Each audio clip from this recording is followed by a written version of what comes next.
¿Cuántos estamos listos para la palabra? Acompáñenme por favor a Efesios capítulo 6, versículo 12.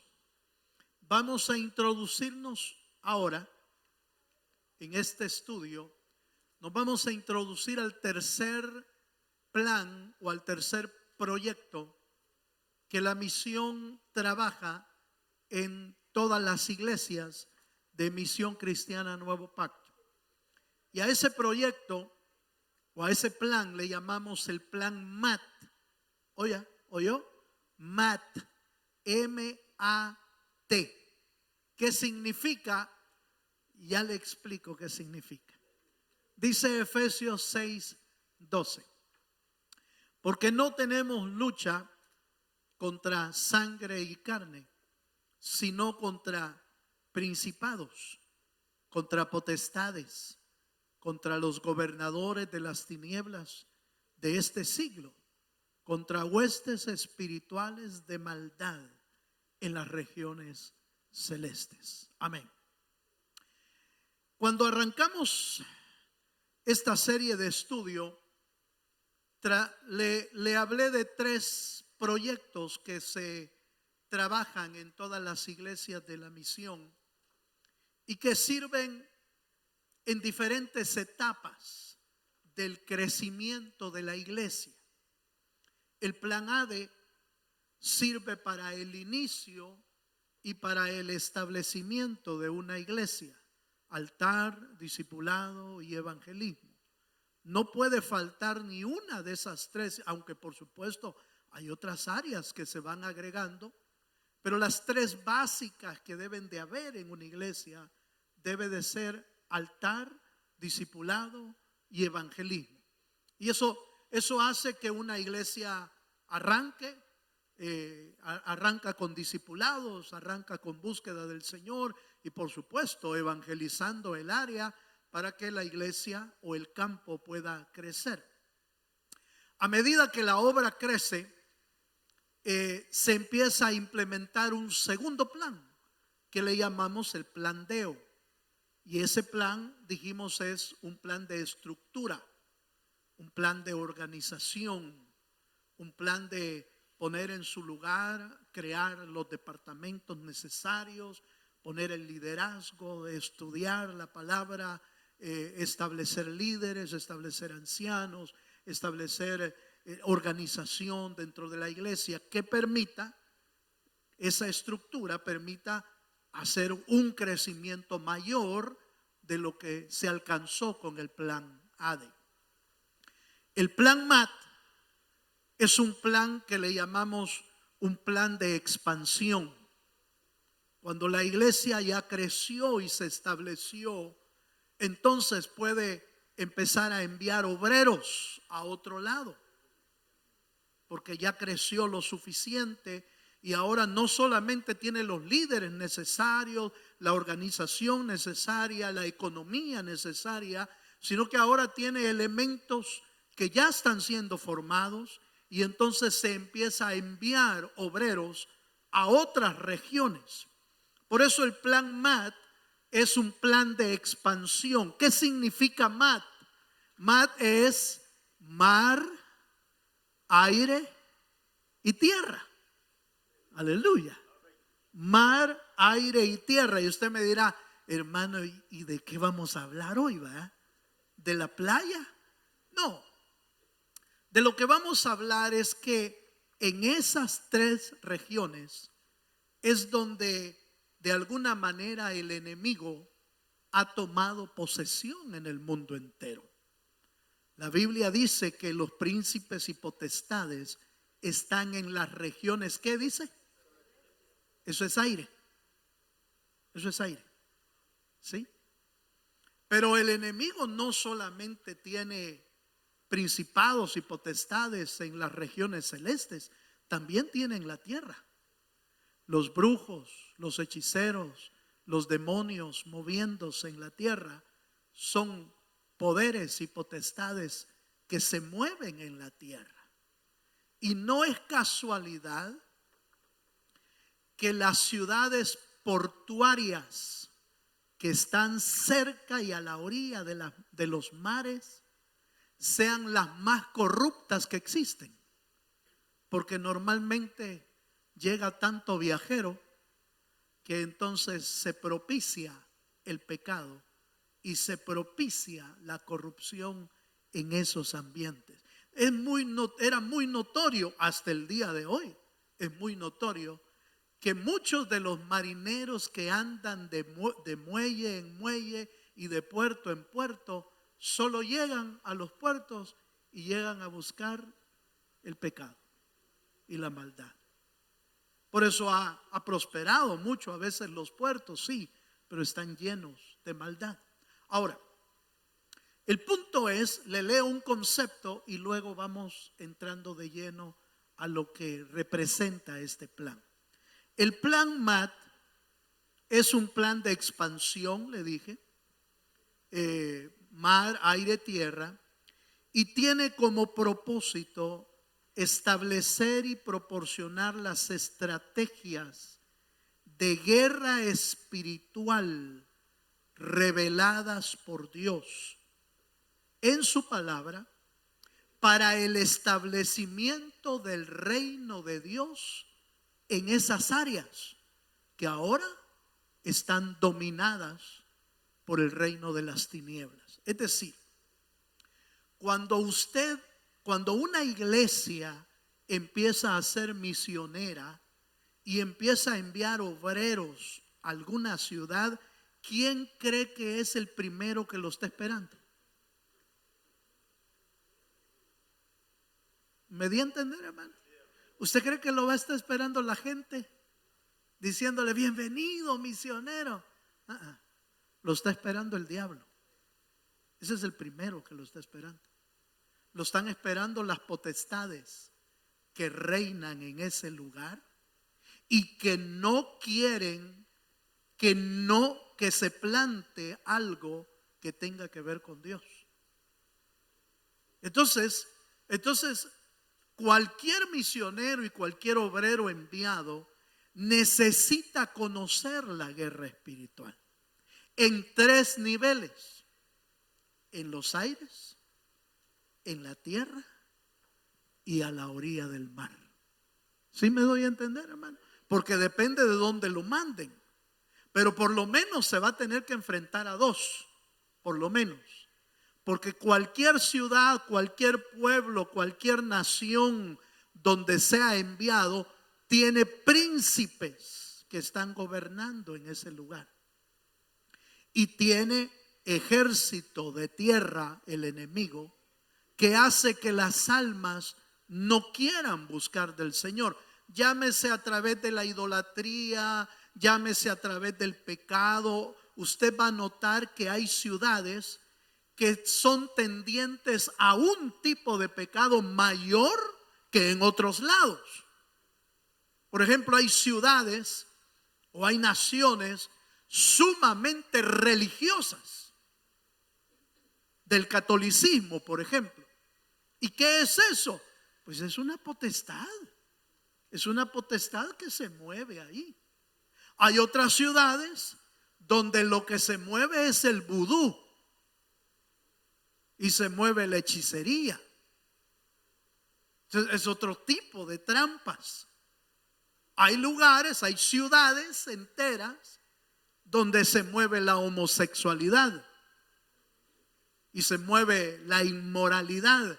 Esa es la potestad que está reinando ahí. Entonces los obreros enviados van a tener que lidiar con ese tipo de batallas, y por eso el plan MAT lo que da son estrategias de guerra espiritual en los 3 niveles, pero estrategias que están en la palabra, no sacados de ningún otro lado. La Biblia tiene suficientes recursos para enseñarnos lo que es guerra espiritual. La Biblia lo da todo. Ahora, usted me dirá, bueno, hermano, entonces gracias a Dios que como yo no soy obrero. Sí, pero de todos modos tiene que enfrentarse a algún diablo, algún espíritu, algún demonio va a querer estorbar su vida. Y entonces el plan de batalla le va a servir también en el nombre de Jesús. ¿Cuántos dicen amén?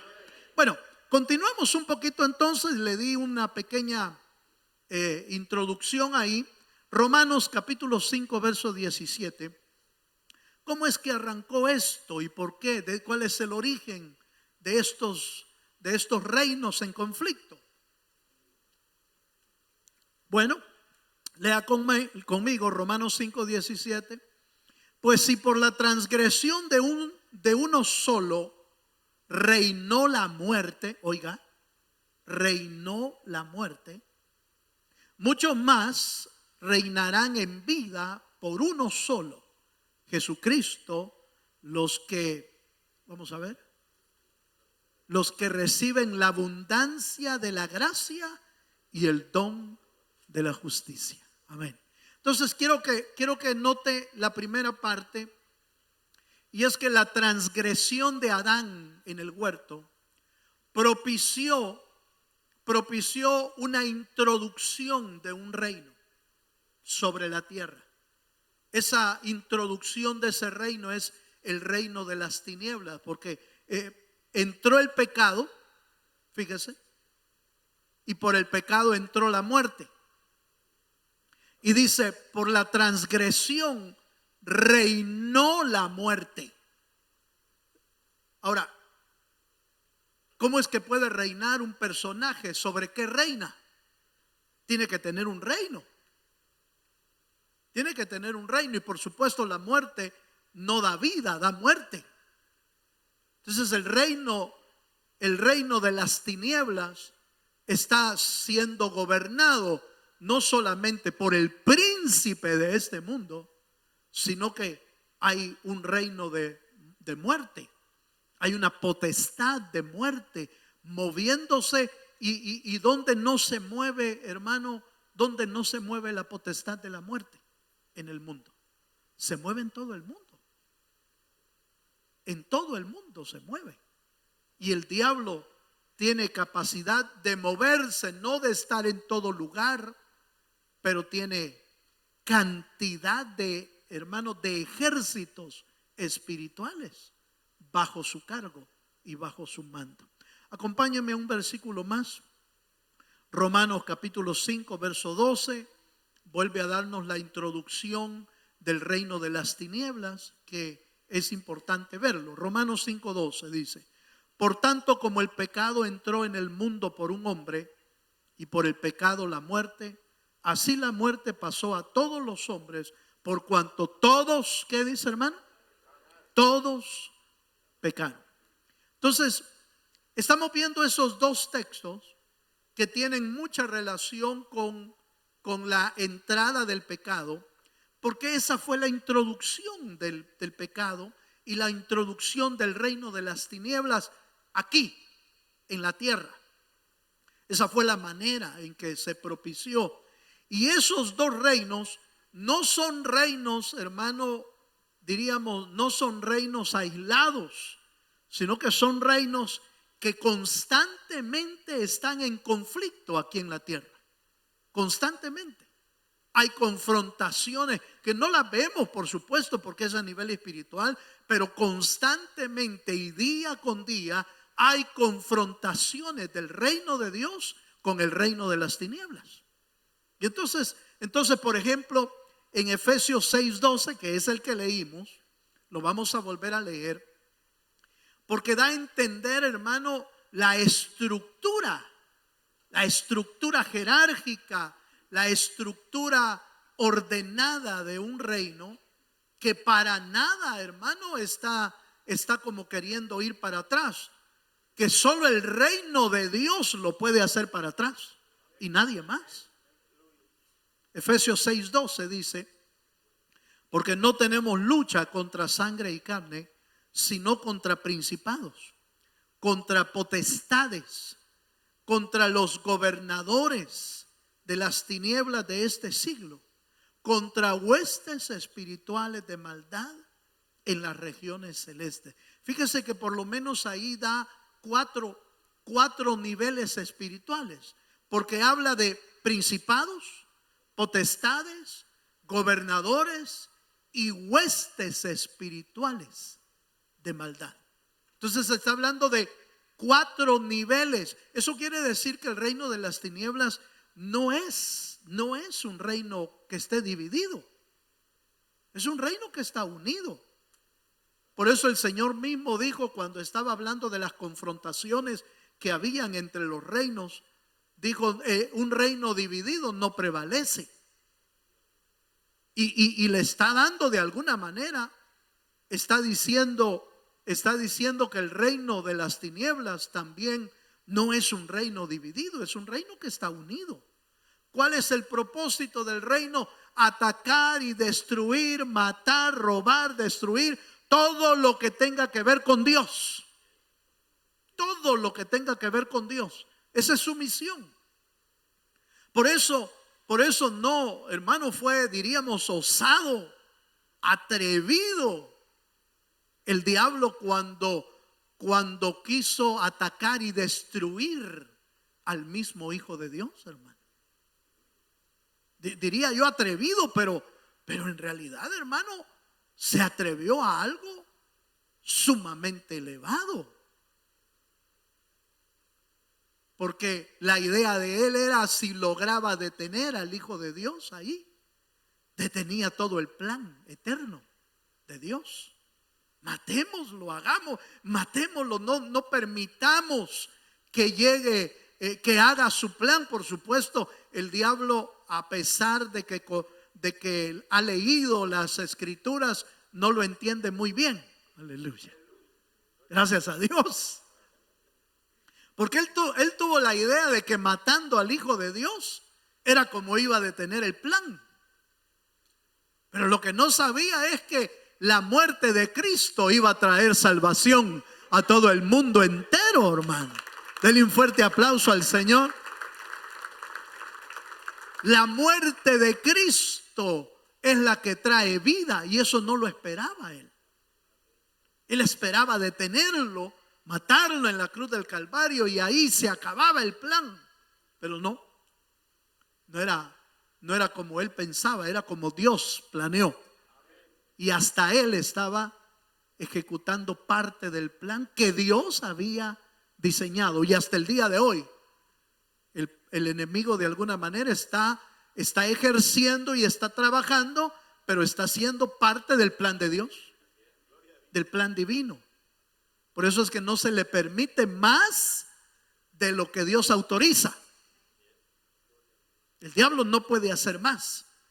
Por eso con Job tuvo que pedir permiso. ¿Se acuerda? Lo que pasa es que te adora y te alaba porque lo tiene todo, pero quítale tantito. Quítale lo que tiene y vas a ver cómo te maldice. Lo dejó Dios, lo permitió, lo autorizó, para mostrar que el siervo Job no era cualquier hombre, que era un hombre conforme el corazón de Dios, justo y recto delante del Dios de los cielos. ¿Cuántos dicen amén, hermano? Por eso es que muchas veces, el diablo te hace titiretear, o nos hace titiretear a veces, con ataques, con situaciones complicadas, con cosas difíciles, y donde uno dice, de plano ya, el diablo se me ha lanzado con todo. Sí, pero es parte del plan. Es parte del plan.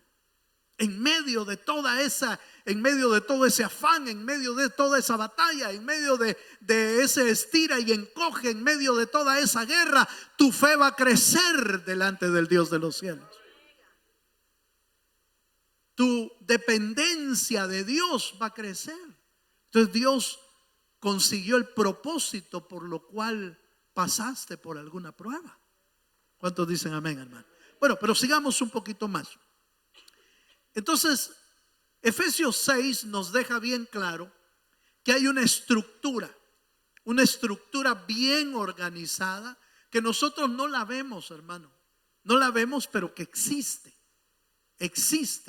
Y para ello vamos a usar, por ejemplo, Daniel capítulo 10, verso 20 y 21, como ejemplo de las estructuras que el enemigo tiene en los ambientes celestes, por ejemplo. Daniel capítulo 10, verso 20 al 21, acompáñenme ahí. ¿Lo tiene?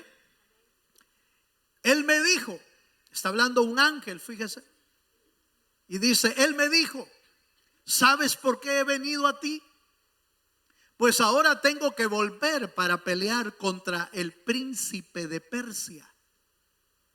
Y al terminar con él, el príncipe de Grecia vendrá. Pero yo te declararé lo que está escrito en el libro de la verdad. Y ninguno me ayuda contra ellos, sino Miguel, vuestro príncipe. ¿Cuántos dicen amén? Mire, este es un poco cardíaco porque deja bien claro que hay batallas de arcángeles en los cielos que nosotros no vemos, hermano. Nosotros aquí jugando ping pong, hermano, o cualquier otra cosa, ¿va? Jugando pelota y jugando otra cosa, y allá arriba saber qué batalla la que están librando por usted. Saber qué batalla la que Dios está librando por nosotros. Porque oramos en algún momento y empezamos a pedir misericordia y le dijimos, Señor, mira, esta mi batalla, Señor, haz algo por favor. Y entonces el Señor envió. Cuando Daniel clamó, la Biblia dice que Dios envió a Gabriel, el mensajero, un arcángel mensajero. Y él traía la respuesta. Él traía la solución. Él traía todo lo que Daniel necesitaba, pero en el camino sucedió algo, no que él no lo esperara, sino que sucedió algo que Dios permitió, pero también sucedió algo para que nosotros entendiéramos todo ese mover de ejércitos celestiales que se mueven allá arriba por causa de nosotros, por causa de los escogidos, para el bien del pueblo del Señor. Entonces parece ser que Gabriel se detuvo por un tiempo, pero en eso apareció Miguel, otro arcángel. Y Miguel es considerado en la Biblia, se ve como el príncipe de los ejércitos guerreros. Así se ve en la Biblia. Gabriel se ve más como el encargado de comunicaciones. Aleluya. Fíjese, como que es el encargado de comunicaciones, porque fue él el que se le apareció a María para decirle, salve, bienaventurada eres entre todas las mujeres. Ese fue Gabriel, el que trajo el proyecto del nacimiento de Jesús a la tierra, que ya estaba escrito, sí, pero que no sabían cuándo iba a pasar. Y de repente escogen a María como una mujer especial, un vaso escogido por el Señor, y le revelan lo que ya estaba escrito, pero que va a suceder con ella. Pero ¿quién se lo hizo? ¿Quién se lo comunicó? Gabriel. Pero mi punto es que Gabriel viene con el mensaje, pero se le apareció el príncipe de Persia, dice. ¿Sí? Y después dice, yo me logré venir, pero después viene el príncipe de Grecia, dice. Pero ¿quiénes son esos? ¿Quiénes son esos que pueden pelear con arcángeles? ¿Quiénes son esos? No puede ser un hombre, no puede ser un ser humano.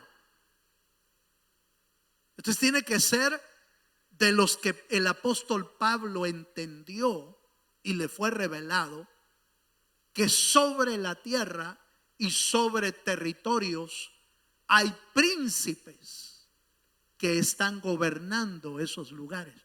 Porque es interesante que le ponen príncipe exactamente de un lugar, fíjese, hermano. De un lugar. En cambio a Miguel, que también le llaman príncipe ahí, pero no dicen de dónde es.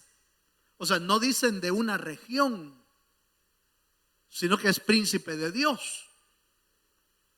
Pero los príncipes que atacan a Gabriel y están peleando con Miguel son príncipes que están sobre una región. Eso quiere decir, hermano, que cuando cuando alguien es enviado a un lugar, se va a tener que, hermano, enfrentar con esos príncipes. No, me estoy dando a entender, hermano. Por eso es que la guerra estratégica revelada por Dios es importantísimo en el área misionera. Es sumamente importante. Porque hay del que es enviado y no sabe pelear batallas espirituales, hermano. Se lo van a comer vivo.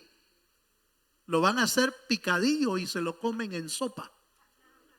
Aleluya. Sí, en serio, hermano.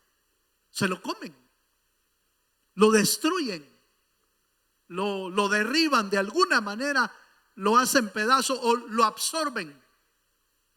Por ejemplo, la potestad de ese lugar lo puede absorber y empieza a vivir como viven ahí, porque lo absorbió. Entonces, por eso es que no nos podemos dar el lujo, hermano, de enviar a misiones o enviar a alguien a abrir una obra que no tenga esa capacidad, porque lo más seguro es que lo van a destruir en el camino. ¿Me estoy dando a entender, hermano? Vaya, sigamos un poquito más. Vaya, entonces note por favor la estructura. Hay un príncipe de Persia, hay un príncipe de Grecia. En 2 de Timoteo capítulo 3 verso 8, que aunque me voy a ir un poco a la tierra, pero es importante ver que hay ejército en la tierra también. 2 de Timoteo 3:8 dice: y de la manera que Janes y Jambres resistieron a Moisés, así también estos resisten a la verdad, hombres corruptos de entendimiento y reprobos en cuanto a la fe.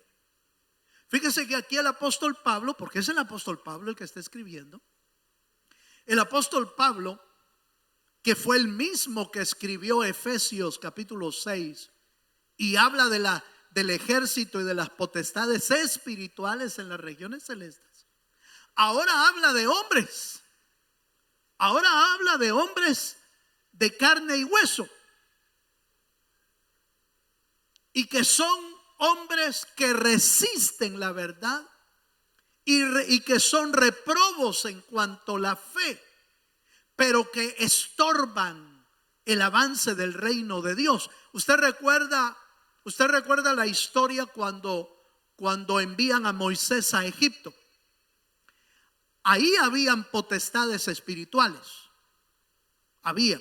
¿Cuáles eran esas potestades espirituales? Los dioses paganos que Egipto tenía eran las potestades espirituales. Ahí estaba el dios lagarto. Ahí estaba, porque era del río Nilo. Ahí estaba el dios culebra, porque lo tenían hasta en el ¿cómo se llama? En la cachucha, en el gorro ahí de Faraón. Ahí lo tenían. Ahí tenían a la serpiente. Y tenían cantidad de dioses. Los piojos, la rana, todos esos eran los dioses que ellos tenían. Por eso es que las plagas, fíjese bien, por eso es que las plagas fueron dirigidas a sus dioses espirituales. Aunque se vio lo físico, pero el Señor estaba con cada plaga. Obviamente estaba doblegando el corazón de los egipcios, pero estaba doblegando a los dioses que se movían en las regiones celestes, y estaba mostrando que solo Dios es Dios de dioses, Rey de reyes y Señor de señores. Denle un fuerte aplauso al Señor, hermano. ¡Qué maravilla! ¡Qué maravilla, hermano! Entonces derriba las potestades celestiales, Pero Moisés tuvo resistencia en la tierra. Y esos son los ejércitos terrenales, incluyendo demonios que se mueven. Entonces, Faraón y Janes y Jambres, que eran figura de hechiceros, ¿sí? Hechiceros, brujos, fueron los que resistieron a Moisés. Y fue en la entradita, hermano, de Moisés. Se acababa de llegar Moisés diciendo: me mandó, yo soy, me mandó y me dijo que así dice el Señor: deja ir a mi pueblo para que me sirva. Y lo primero que dijo Faraón es: ¿y quién es tu Dios? ¿Quién es él? Yo no lo conozco. Yo no sé quién es. ¿Acaso será poderoso? ¿Será más poderoso que mis brujitos aquí? ¿Será más poderoso que estos? Y entonces salió Janes y Jambres, ya me imagino saber cómo eran esos brujos, pero eran brujos.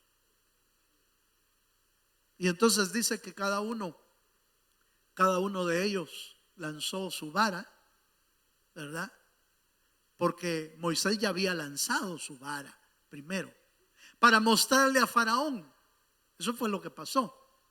Moisés lanzó la vara para mostrarle: tú no sabes quién es Dios, te voy a enseñar quién es Dios, te voy a mostrar el poder de Dios. Y tiró la vara a Moisés. Y entonces vio que la vara de Moisés se convirtió en serpiente y culebra. Y entonces Faraón se ha de haber puesto a reír, hermano. Dijo: si aquí tengo de esos, dijo, hey, llámenme ahí a Janes y Jambres. Y aparecieron aquellos y también lanzaron su vara, dice la Biblia. 2 varas.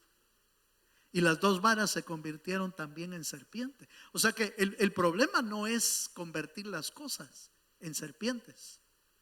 El problema es quién gana en la batalla. Porque la Biblia dice que la serpiente que Moisés había lanzado se comió las otras 2 y luego se convirtió en vara de nuevo. ¿Cuántos dicen amén, hermano? Mira, hermano, no importa que la cantidad del diablo sea el doble, no importa que la cantidad del enemigo sea mayor, Dios se los puede comer vivos a todo enemigo espiritual, siempre y cuando usted y yo tengamos la fe y creamos que el Dios que va con nosotros es más poderoso que el que está con ellos. Pero hay estorbos en los aires y hay estorbos en la tierra. Hay ejércitos. Y no porque no los hayamos visto operar debemos ignorarlos, hermano. Porque muchas veces estamos o podemos estar siendo afectados o influidos por ataques de las tinieblas de ese tipo y no nos hemos dado cuenta. No nos hemos dado cuenta. Por eso cuando algo está aconteciendo en nuestra vida, hermano, es importante, mire, ¿sabe qué es lo que hacen los médicos cuando uno está enfermo? Le preguntan a uno cuáles son sus síntomas, así es, ¿va?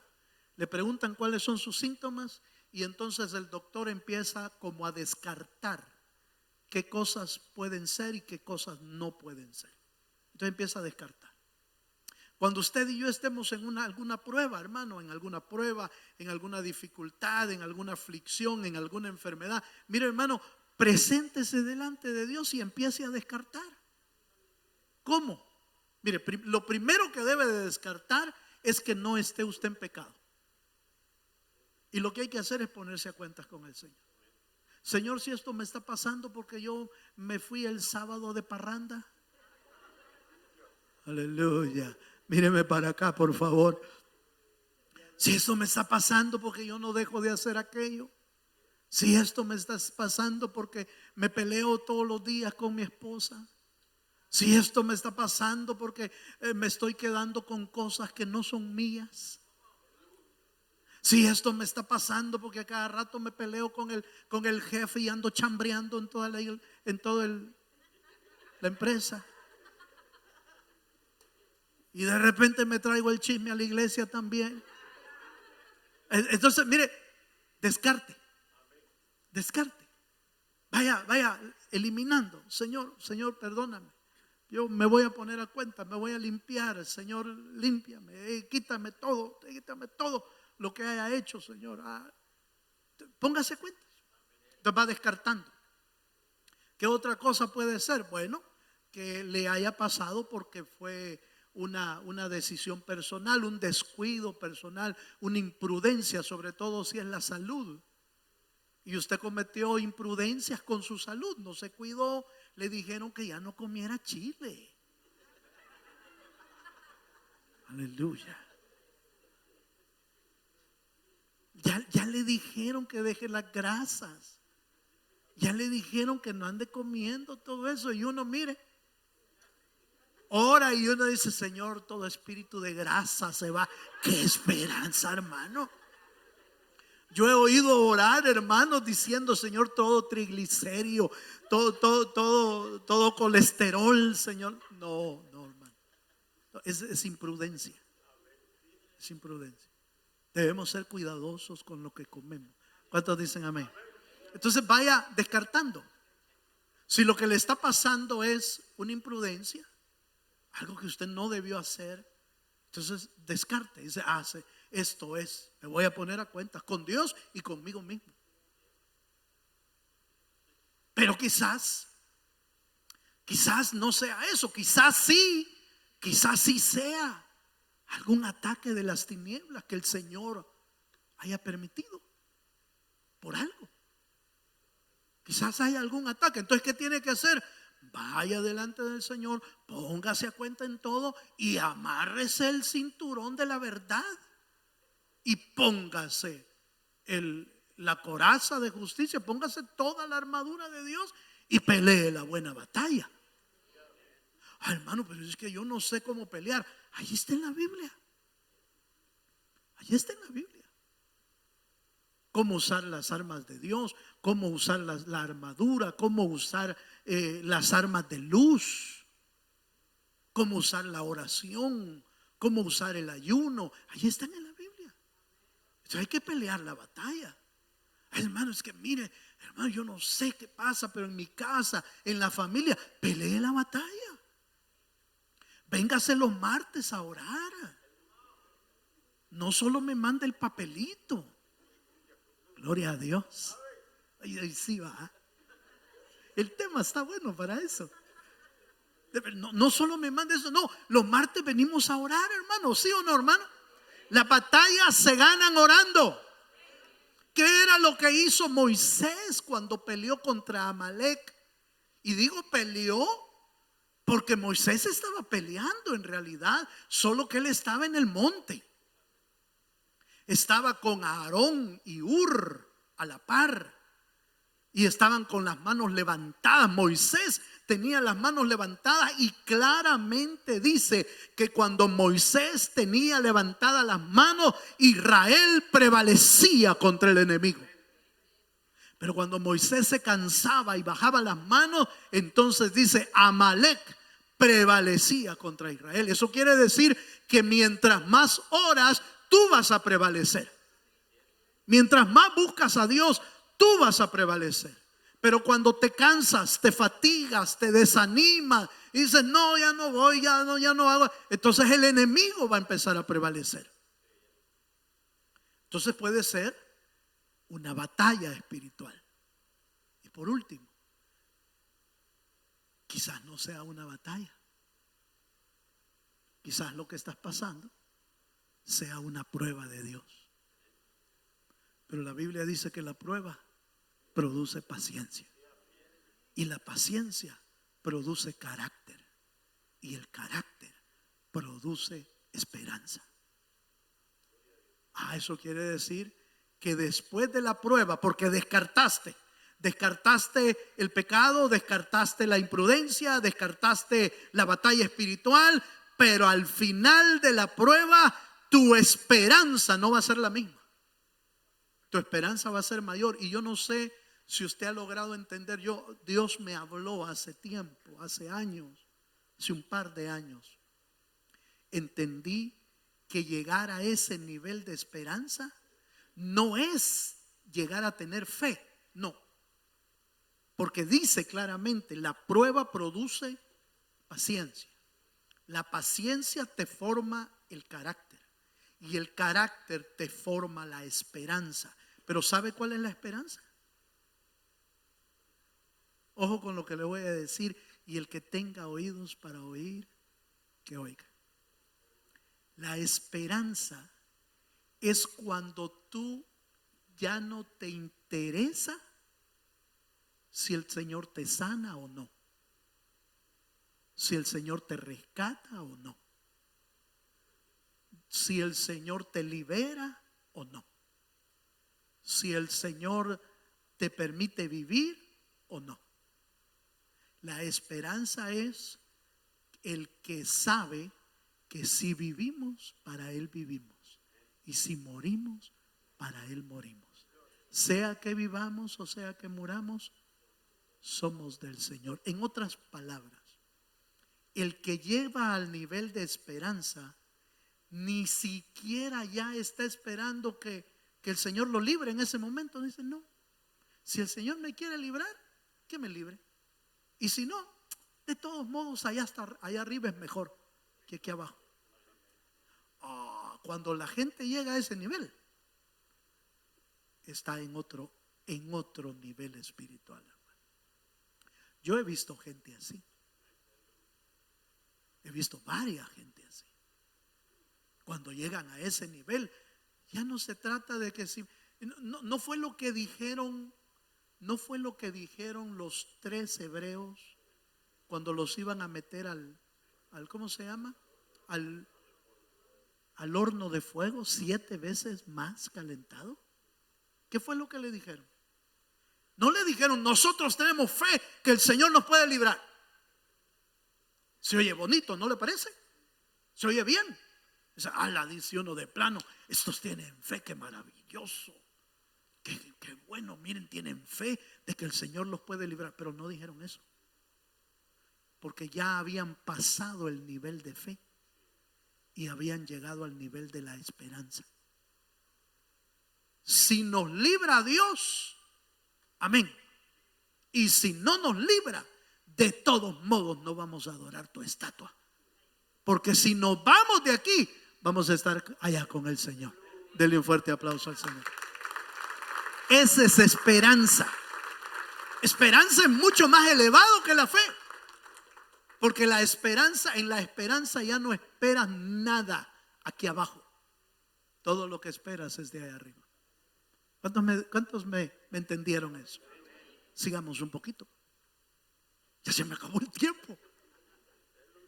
Espérenme, hombre, si voy en el primer punto. Voy a ir bajando rápidamente. Estábamos hablando de quién, de Janes y Jambres, ¿va? Entonces hay un ejército en la tierra.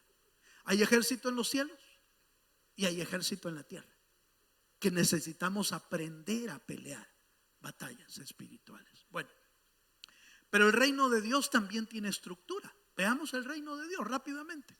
Nehemías capítulo 9, verso 6. Oigan lo que dice.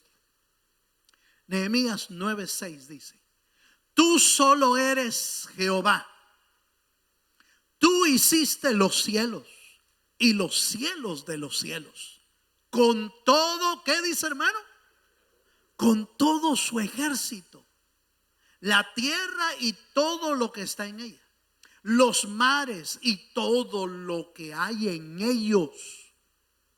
Más adelante en los temas vamos a ir viendo lo que hay en esos 3 niveles. Vamos a ver lo que hay en el cielo, vamos a ver lo que hay en la tierra y vamos a ver lo que hay en los mares. Lo vamos a ver más adelante. Y dice: y tú vivificas todas estas cosas y los ejércitos de los cielos. ¿Qué dice, hermano? ¿Por qué? ¿Para qué se necesita un ejército si no hay guerra? Se necesita un ejército porque el reino de los cielos está en batalla, está en guerra. Llevamos cientos, miles de años en batalla. Pero Dios tiene un ejército. Nota por favor, hay ejércitos en los cielos que están batallando contra enemigos espirituales también. Salmo capítulo 33, verso 6. Dice, Salmo 33, 6. Porque la palabra de Jehová, por la palabra de Jehová fueron hechos los cielos y todo el ejército de ellos por el aliento de su boca. Mire, por eso es que los ángeles son como llama de fuego. Por eso es como que el ejército de los cielos son espíritus. ¿Por qué? Porque fueron hechos con el aliento de su boca. No igual el hombre. Al hombre le hicieron cuerpo y para darle vida le dieron aliento, le dieron soplo de vida. Fíjese, al hombre lo hicieron de la tierra y le dieron soplo de vida para que existiera. A los ángeles no. A los ángeles los hicieron con el aliento de Dios. Por eso es que son espíritus. Por eso es que no se ven. ¿Cuántos dicen amén, hermano? Vamos un poquito más. Segunda de Corintios capítulo 3, verso 4 al 6. Eso es en los cielos, pero en la tierra también Dios tiene ejércitos. Dice Segunda de Corintios 3, 4 al 6. Y tal confianza tenemos mediante Cristo para con Dios, no que seamos competentes por nosotros mismos para pensar algo como de nosotros mismos, sino que nuestra competencia proviene de Dios, el cual asimismo nos hizo ministros competentes de un nuevo pacto, no de la letra, sino del Espíritu, porque la letra mata, mas el Espíritu vivifica. Note por favor que nosotros los ministros y los que son llamados a las filas del ejército de Dios, no somos competentes por nuestras fuerzas. Somos competentes porque nuestra competencia viene de Dios. Es decir, nuestra capacidad viene de Dios. Y la figura está clara desde el Antiguo Testamento. ¿Quién llamó y quién capacitó a los siervos de Dios? Dios. En el Nuevo Testamento, a los apóstoles, ¿quién llamó y quién capacitó a los siervos de Dios? Dios. Entonces en la tierra el Señor tiene ministros. ¿Para qué? Para poder enfrentarse con los poderes de las tinieblas, sea de los celestiales, o sea de la tierra, o sea de los mares, de lo donde sea. El Señor tiene ejércitos de Dios. Y de esa manera, entendiendo esto, hermano, por favor, con esto termino. Entendiendo esto, es que se puede enviar a una persona afuera. Porque si no logra entender las batallas espirituales, entonces o lo matan espiritualmente o hasta físicamente. Puede suceder. O lo pueden matar espiritualmente, lo pueden destruir, o lo pueden estancar de tal manera que el crecimiento, el avance de la iglesia no se mira por ningún lado. No hay manera de que avance. Y entonces empieza uno a decir, porque así le toca a uno. Es decir, es que este lugar es más duro que cualquier otro. No.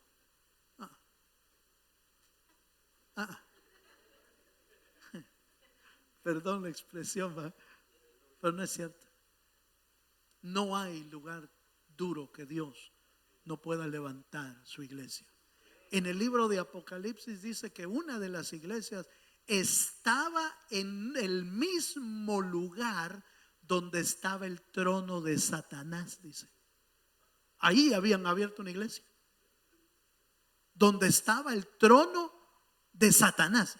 ¿Dónde es eso usted para no ir? Pero ahí está en el libro de Apocalipsis.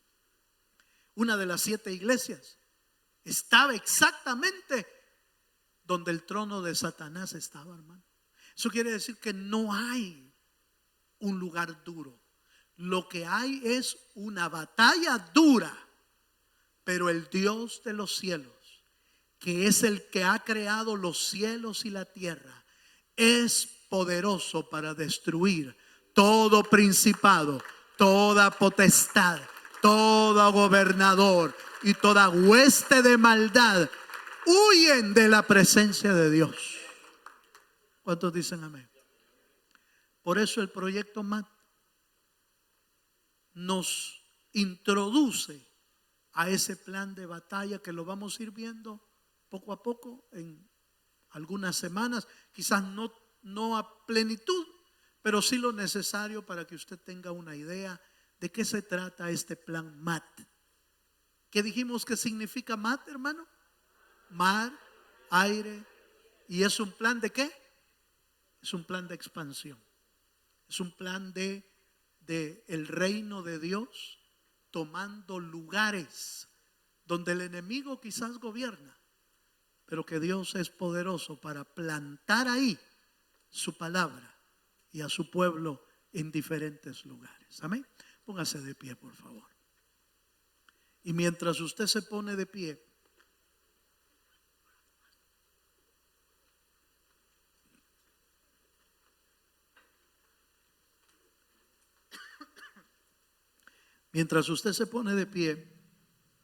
leo Hechos capítulo 13, verso 47. No el hermano Leo. Voy a leer Hechos 13, 47, que dice: porque así nos ha mandado, oiga esto, porque así nos ha mandado el Señor, diciendo: te he puesto para luz de los gentiles, a fin de que seas para salvación. ¿Hasta dónde, hermano? Hasta lo último de la tierra. La misión de la iglesia es llevar el evangelio hasta lo último de la tierra. Esa es la misión de la iglesia cristiana. Y de todas las iglesias cristianas verdaderas debería de ser esta misión. Porque esa fue la misión que el Señor dejó para la iglesia. ¿Cómo expandernos hasta lo último de la tierra? Vamos a tener que pelear las batallas para poder hacerlo. Cierre sus ojos.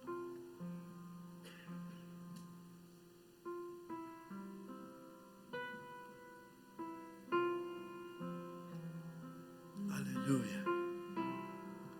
Y así cerrados sus ojos, yo quiero hacer un llamado, no para los que van a ser enviados todavía, pero yo quiero hacer un llamado a los que nos quieren ayudar a orar y a pelear las batallas, para que los que sean enviados puedan permanecer firmes en la guerra. ¿Quieres venirte adelante conmigo y ayudarme? Ven a ayudarme a orar. Ven a ayudarme a decirle al Señor: Señor, vamos a orar por los pastores que están en diferentes lugares. Vamos a orar por los obreros que son enviados, por los misioneros que están en otros países. Y usted y yo quizás aquí tranquilos, ni nos damos cuenta de las batallas que ellos están librando, pero que están librando batallas, eso es seguro, porque hay confrontación entre el reino de Dios y el reino de las tinieblas. Pero usted y yo podemos aportar nuestra oración, nuestro clamor, nuestra súplica al Señor por esos obreros que están yendo a lugares tan inhóspitos, hermano, que están yendo a los desiertos, que están yendo a las selvas, que están yendo a los pueblos más remotos de la tierra.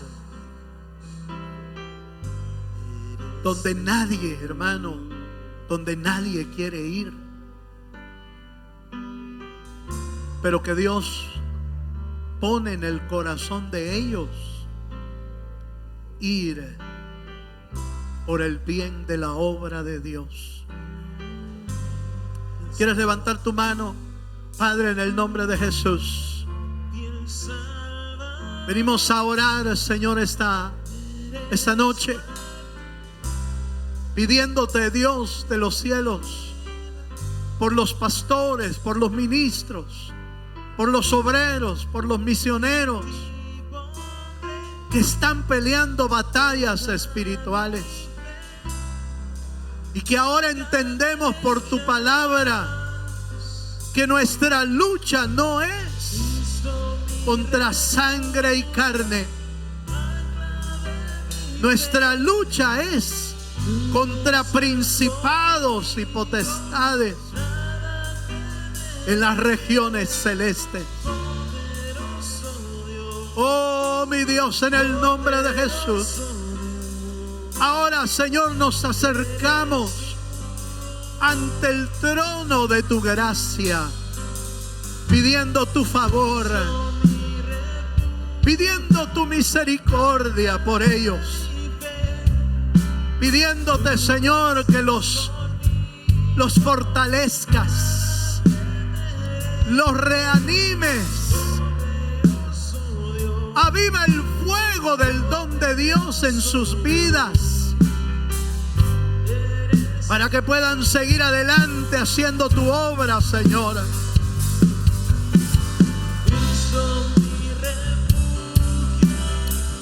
Por favor, Señor, levántate, oh Dios, como poderoso gigante,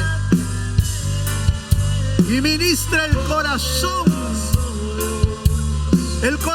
de tus ministros, el corazón de tus obreros, el corazón de los misioneros. Ministralos.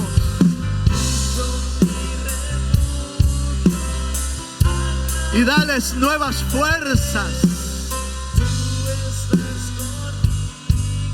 dales nuevos brillos,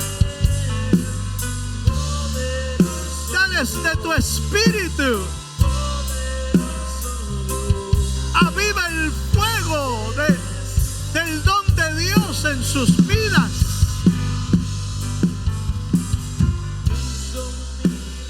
En el nombre de Jesús, por favor, Señor,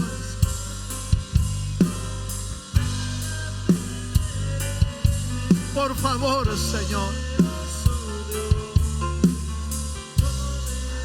haz tu obra maravillosa para que tu iglesia siga publicando tu evangelio.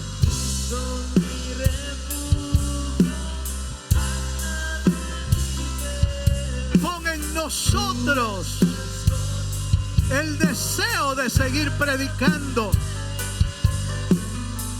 el deseo de seguir hablando de ti, Señor.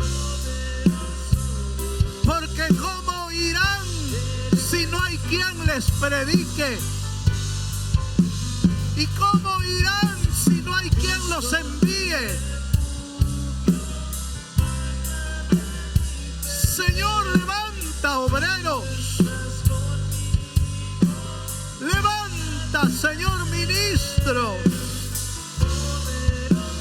Levanta, Señor, una iglesia que hable de ti. Levanta una iglesia predicadora, una iglesia que lleve el mensaje de Jesús. Levántala, Señor. Levántala, Señora. En el nombre de Jesús. Por tu palabra, Señor. Por tu palabra.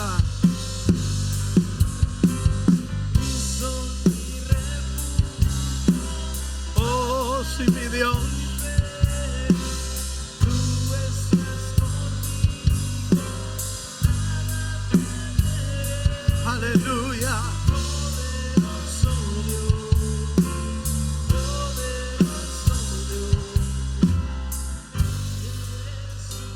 Una vez más, ¿quieres levantar tu mano conmigo para decirle al Señor: Señor, aquí está mi vida? Úsame en la oración para que tu palabra, Señor, se hable por toda la tierra.